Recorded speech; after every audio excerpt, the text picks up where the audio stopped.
আসসালামু আলাইকুম। সুরাইস কিচেন চ্যানেলে সবাইকে স্বাগত জানাচ্ছি আমার আজকের রেসিপিটি দেখার জন্য।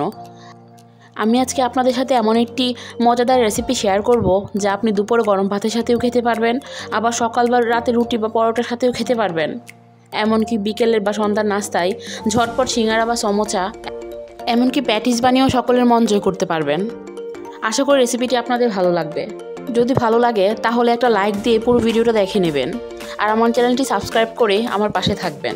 এখানে আমি আলু দিয়ে গরুর কলিজা ভাজি করার জন্য চুলাতে একটা কড়াই বসিয়ে তাতে পরিমাণ মতো তেল দিয়ে দিয়েছি। তারপর 4টে এলাচ, 3-4 টুকরো দারুচিনি, 3টে তেজপাতাকে মাঝখানে চিড়ে দিয়ে দিয়েছি। এখন তেলের মধ্যে কিছুক্ষণ ভেজে নেব, তাহলে সুন্দর একটা অ্যারোমা বের হবে। এখন বেশি করে কেটে রাখা পেঁয়াজ কুচি দিয়ে দিয়েছি। আমি এখানে 1 কাপের চেয়েও বেশি পেঁয়াজ কুচি নিয়েছি। ভালোভাবে তেলের সাথে নেড়েচেড়ে ভেজে নেব।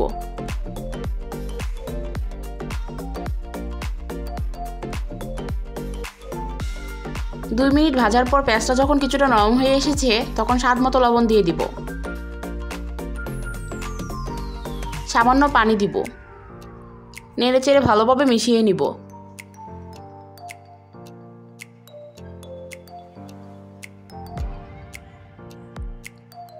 এখন আমি 1 চামচ মরিচ গুঁড়া, 1 চামচ ধনিয়া গুঁড়া, 1 চামচ হলুদ গুঁড়া আর 1 চামচ জিরে গুঁড়া দিয়ে দিব। ভালোভাবে এগুলোকে নেড়েচেড়ে মিশিয়ে নিব।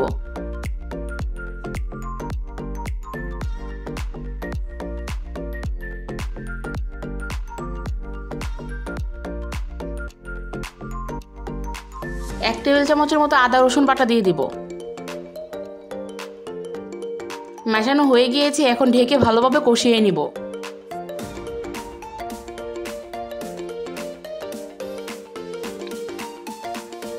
কিছুক্ষণ পর ঢাকনা খুলে আবারও ভালোভাবে নেড়েচেড়ে মিশিয়ে নিব।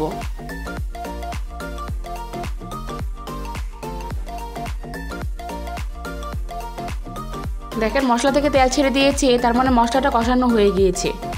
এখন আমি কলিজাগুলো দিয়ে দিব। এখানে আমি আগে ছোট ছোট টুকরো করে কেটে রেখেছিলাম কলিজাগুলোকে, তারপর হালকা হলুদ দিয়ে ভালোভাবে সিদ্ধ করে রেখেছিলাম। এখন ভালোভাবে নেড়েচেড়ে মশলার সাথে মিশিয়ে দিব।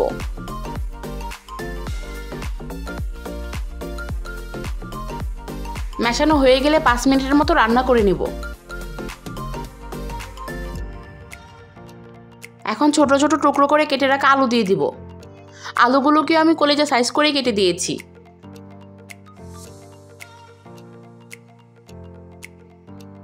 এখন আলুগুলোকে ভালোভাবে মিশিয়ে দিব। এখানে হয়তো আপনারা ভিডিও দেখে বলতে পারেন এখানে আমি মশলা কম দিয়েছি কেন। এখানে আমি ইচ্ছে করে মশলা কম দিয়েছি, কেননা আলু দিয়ে গরুর কলিজার এই ভাজিটি কম মশলা দিয়ে এভাবে রান্না করে খেতেই বেশি মজা লাগে। আমি এখানে গরুর কলিজাটা নিয়েছি, আপনারা কিন্তু কাশি বা মুরগির কলিজা দিয়েও এইভাবে ভাজি করে খেতে পারেন। এখন আমি 10 মিনিটের মতো ঢেকে রান্না করে নিব। এই সময় চুলার আঁচটা অবশ্যই মিডিয়াম আঁচে রাখতে হবে।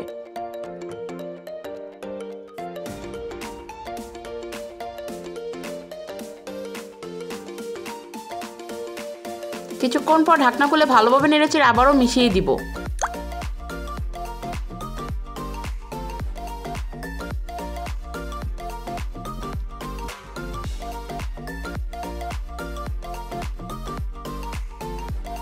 যেহেতু আমার এই আলু কলিজার ভাজিটি একদম শুকনো শুকনো হবে, তাই একটু পর পরেই কিন্তু নেড়ে দিতে হবে, নয়তো নিচে লেগে যাবে। আমি কিন্তু এই ভাজিটি ঢাকনা খুলে রান্না করে নিচ্ছি, দীর্ঘক্ষণ কিন্তু একসাথে ঢেকে রাখছি না। আশা করি আপনারা ভিডিওটি দেখে নিশ্চয়ই বুঝতে পারছেন আমি কিভাবে করে নিচ্ছি। আপনারাও চেষ্টা করবেন এভাবে ভাজিটি করার।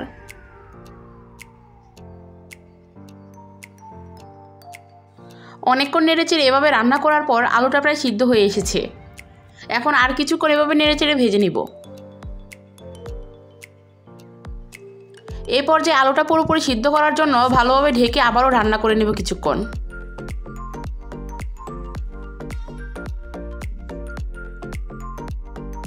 ওই যে বললাম এই ভাজিটি একদমই শুকনো শুকনো থাকবে, তাই নিচে লেগে যাওয়ার চান্সও বেশি, তাই একটু পর পরে ঢাকনা খুলে ভালোভাবে নেড়ে দিতে হবে।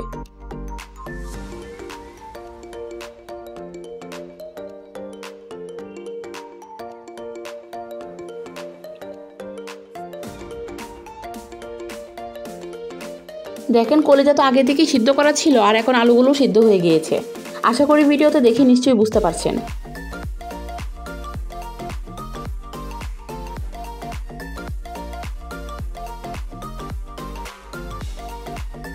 আমার ভাজিটি প্রায় হয়ে গিয়েছে।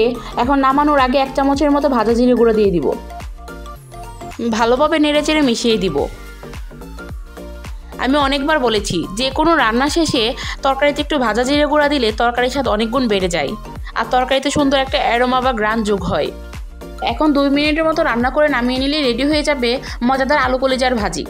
এই আলু কলিজার ভাজিটি খেতে এতটাই মজা হয় যে এই ভাজি দিয়ে পেট ভরে ভাত খেয়ে ফেলতে পারবেন।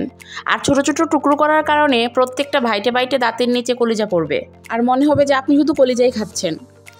শুধু যে ভাত বা রুটির সাথে খেতে পারবেন তা কিন্তু নয়। এই ভাজিটি পুর হিসেবে ব্যবহার করে সিঙ্গারা সমোসা বানিয়েও সকলের মন জয় করতে পারবেন। তাই বলছি, আমার রেসিপি ফলো করে বাসায় একবার হলেও ট্রাই করে দেখবেন। রেসিপিটি কেমন হয়েছে কমেন্টস করে জানাবেন। ভালো লাগলে চ্যানেলটি সাবস্ক্রাইব করে আমার পাশে থাকবেন। সকলে সুস্থতা কামনা করে বিদায় নিচ্ছি। আল্লাহ হাফেজ।